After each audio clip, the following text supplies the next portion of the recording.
Bismillahirrahmanirrahim.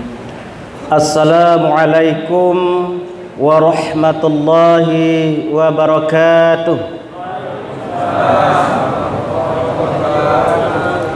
Alhamdulillahilladzi nahmaduhu wa nasta'inuhu wa nastaghfiruhu wa na'udzu billahi min sururi anfusina wa min sayyiati a'malina. May yahdihillahu fala mudilla lahu wa may yudlil fala hadiya lahu. Ashhadu an la ilaha illallah wahdahu la syarika lahu wa ashhadu anna Muhammadan abduhu wa rasuluh. Allahumma shalli wa sallim ala hadzal rasulil azim wa ala alihi wa ashabihi wa man tabi'ahu ila yaumiddin, amma ba'd. Faqala ta'ala fi kitabihil karim, a'udzu billahi minasyaitonir rajim. Bismillahirrahmanirrahim. Ya ayyatuhan nafsul mutmainnah, irji'i ila rabbiki radiyatan mardiyah, fadkhuli fi ibadi wadkhuli jannati. Shadaqallahul azim. Bapak Ibu para jemaah yang saya hormati, insyaallah kita semua ini dimuliakan oleh Allah karena memuliakan bulan suci Ramadan. Amin ya rabbal alamin.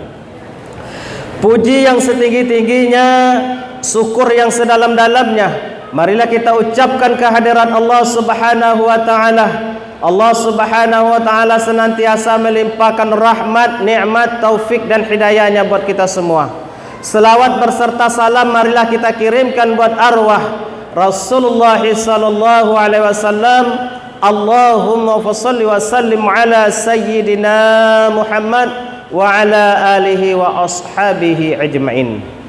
Bapak Ibu para jemaah yang berbahagia, tema tausiah kita pada malam yang berbahagia ini yang telah ditetapkan MDI Kabupaten Pelalawan adalah memelihara hawa dan nafsu. Tema ini susah nih Bapak Ibu. Memelihara hawa dan nafsu.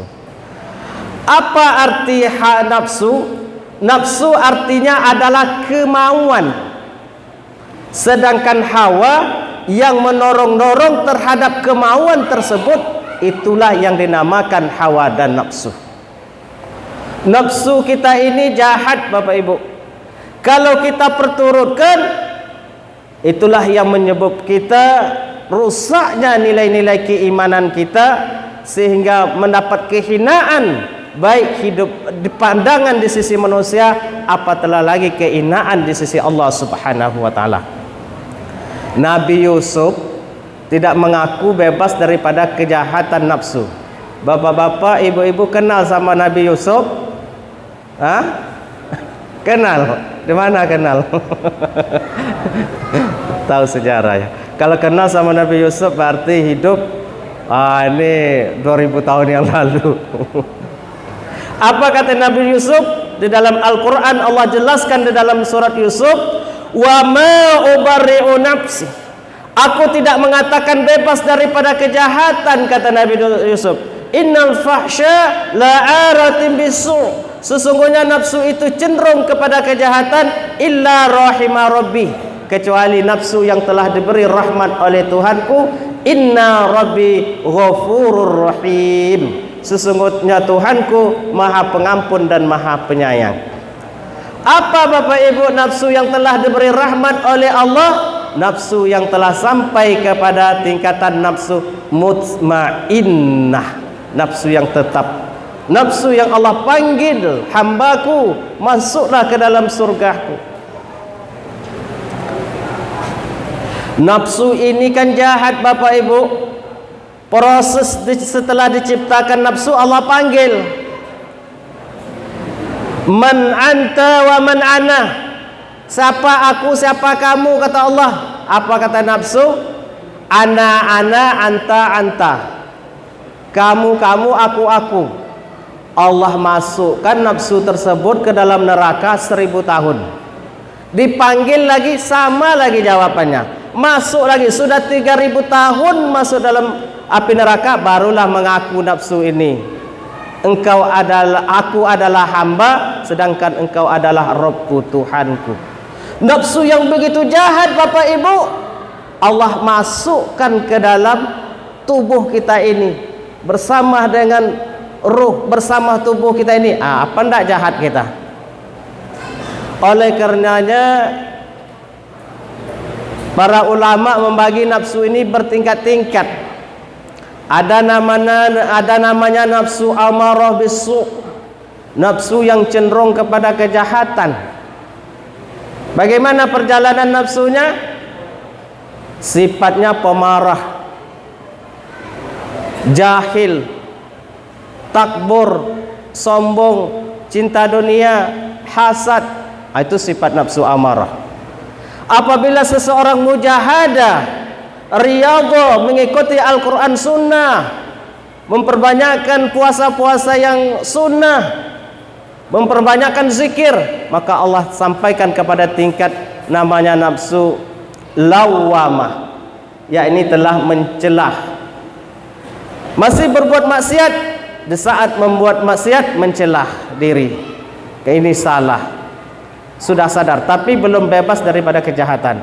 Mujahadah lagi, ikut Al-Quran, ikut sunnah, ikut ajaran tarekat ahli sufi, banyakkan zikir Allah, banyakkan mengurang makan dengan cara berpuasa sunnah. Allah sampaikan pada tingkatan nafsu mulhimah, sudah bebas maksiat zahir, tapi masih ada maksiat batin. Ada riyanya, ada takburnya, ada ujubnya, zikir lagi, mujahadah lagi, riyadhah lagi, sehingga Allah sampaikan kepada tingkatan nafsu mutmainnah, nafsu yang tetap, baru aman nafsu mutmainnah daripada maksiat zahir dan batin. Bapak Ibu para jemaah yang berbahagia, nafsu ini kecenderungannya adalah tidak pernah merasa cukup dan puas. Betul Pak? Nafsu tidak pernah merasa cukup dan puas. Dapat satu mau dua, dapat dua mau tiga.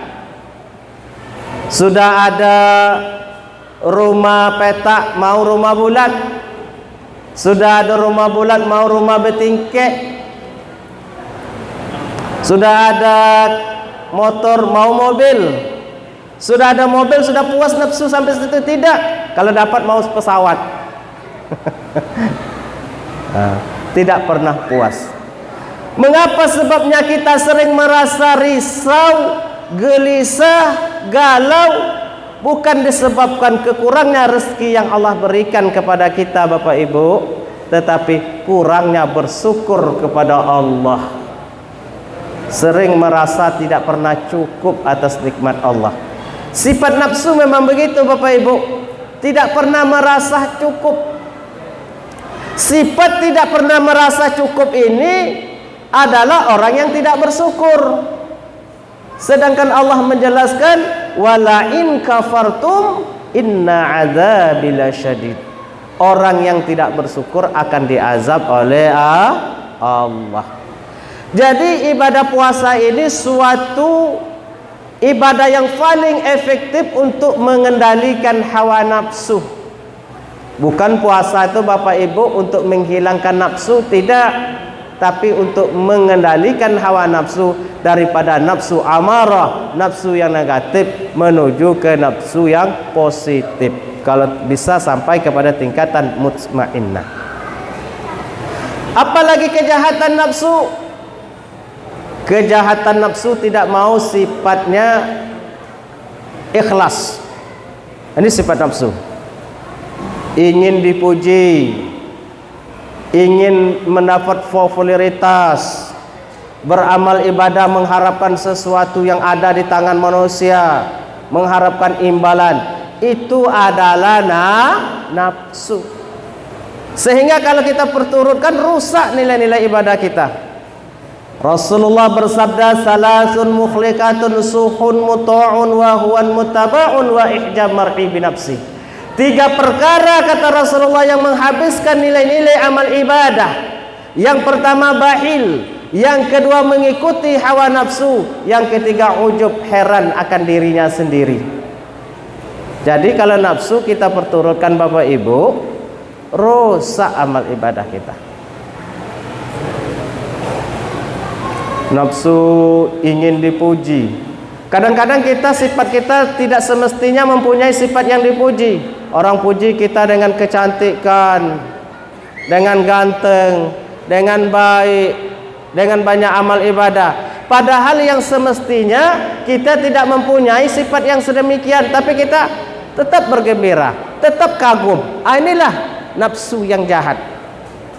Sebaliknya kalau dihina, nafsu menolak, dicaci, nafsu tidak terima. Padahal Bapak Ibu, pujian itu adalah suatu penggalan di kepala kita.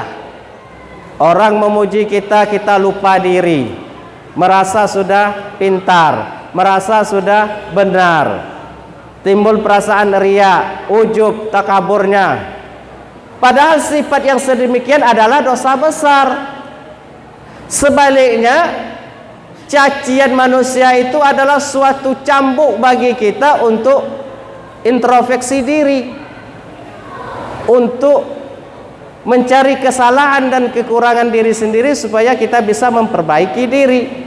Jadi alhamdulillah kalau kita dicaci, kita dikritik, berarti orang mengingat kita. Tapi kalau pujian berarti orang sama suruh kita masuk ke dalam neraka. Namun nafsu tidak mau Bapak Ibu. Nafsu itu mau dipuji saja. Terus yang ketiga, nafsu itu cenderung berbuat kejahatan, cenderung berbuat maksiat. Itu nafsu. Ada yang halal, mau yang haram. Betul Pak? Bu? Istri halal, selingkuh. Itu nafsu tuh. Gaji halal, mau korupsi. Itu nafsu. Nafsu itu cenderung kepada berbuat kejahatan. Maka itu harus kita rem, harus kita filter nafsu kita.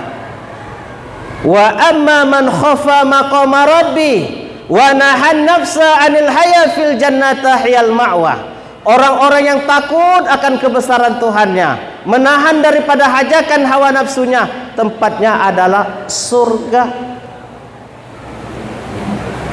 Allah menciptakan malaikat mempunyai akal tapi tidak ada mempunyai nafsu. Betul Bu? Kenal sama malaikat? Udah pernah bertemu malaikat? Besok bertemu tuh malaikat maut. Allah menciptakan manusia ada akal, ada nafsu. Allah menciptakan binatang ada nafsu, tidak ada akal. Kalau kita pandai mengendalikan hawa nafsu, lebih mulia daripada malaikat. Kalau kita memperturutkan hawa nafsu kita jahat, kita perturutkan, lebih hina daripada binatang. Makanya bulan suci Ramadan ini, puasa ini adalah untuk mengendalikan hawa nafsu. Daripada nafsu yang tercela, nafsu amarah, kepada nafsu yang terpuji, yaitu nafsu mutmainnah. Mudah-mudahan kita menjadi semuanya Allah sampaikan kepada nafsu mutmainnah. Amin ya rabbal alamin. Demikianlah yang dapat disampaikan. Mohon maaf jika silap dan salah di dalam penyampaian. Wabillahi taufik wal hidayah. Wassalamualaikum warahmatullahi wabarakatuh.